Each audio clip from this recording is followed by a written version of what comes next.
Coach. Stephen, you can make opening statement, and then whoever's ready.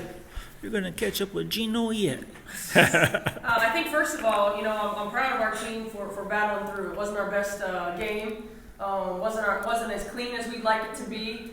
There are a lot of factors when you get to this point in the year, coming off of a high from a nice win, getting ready to go to break, and an 11:30 tip, and I felt like we weren't as sharp as we needed to be, but at the same time we found ways to make plays. The bench contributed and continued to contribute in a great way, and I'm really proud of them for being able to fight through that. Yeah, Coach, you mentioned kind of the early start, less than 48 hours after your last big win. I mean, did you prepare differently at all coming into this game because of that early start? We didn't prepare differently. I think whenever you have a little bit more time to prepare for an opponent, a little bit more time to go through the scout, but we didn't prepare differently. It's just being able to have a locked-in mindset, being able to have a championship mindset every play.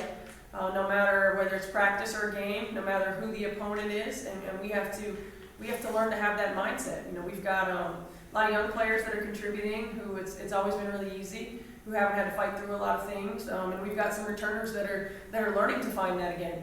And it's going to be a process. There's no doubt about it. But the expectation level is to be on all the time. Was it important to get that deep into the bench, 30 points? I mean, that has to help a little bit for the future, I'm guessing. It was. It was. And it was important for us to get Aaron Whalen and Lily Carter some minutes, too. They didn't get to play in the last ball game. And, we're going to have to depend upon everybody as we move forward in this season. And everybody's got to have the game experience, the comfort level in the game to be able to come in and make an impact. Was it something that Robert Morris was doing defensively? You talking about 14 turnovers, maybe not as clean as you wanted. Anything in particular they were doing? Or Well, I think they were active. They were active. They were aggressive. Their help side rotations were really, really good, and they would take away our first option, and we couldn't get to. They weren't patient enough to get to our second and third. They were hard hedging on the screens, and we picked the ball up as opposed to attacking the hard hedge and forcing the rotation. They were aggressive. They were active, and we have to be able to combat that, and we have to be able to get deeper into our progression on offense. Coach, just looking at your team, you're in 5 games into the season now. Are you about where you thought you would be, or ahead, or?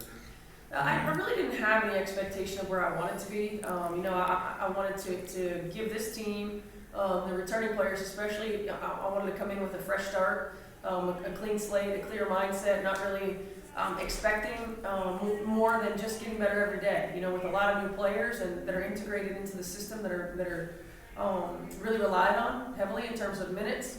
I think the expectation for me is just to continue to get better and continue to grow. I mean, certainly would I like to be farther along in terms of being fluid on offense and being disciplined on defense and in our coverages? Absolutely. I'm just not sure it's realistic. What'd you think about all these kids? I loved it. It was awesome. I love those type of games. Kids are loud and they have fun. That's what it's about. Was there anything in the first? Sorry, was there anything in the first quarter? Obviously it helped. It limited them to only 3 shots in the first quarter that they made, and got a little bit of a cushion there. It seemed like evenly they kind of played with you the rest of the way. Was it something that they were doing, or did your defense kind of come out strong early? I don't know. I think they missed a lot of shots. They're a team that's a really good shooting team and typically not 3 for 11. So I think they missed a lot of shots. I think we did a good job of trying to establish, be aggressive early. I think, they're a team that's been on the road. I think they were on the road at Kent. They had a game where they really got worn down in an overtime game, and then coming into this environment. So I'm not sure that there was anything specifically that we did or they did or didn't do. I just think it happened to be the way the ball bounced. Congratulations, Coach. Thanks, Coach. Yeah, thank you.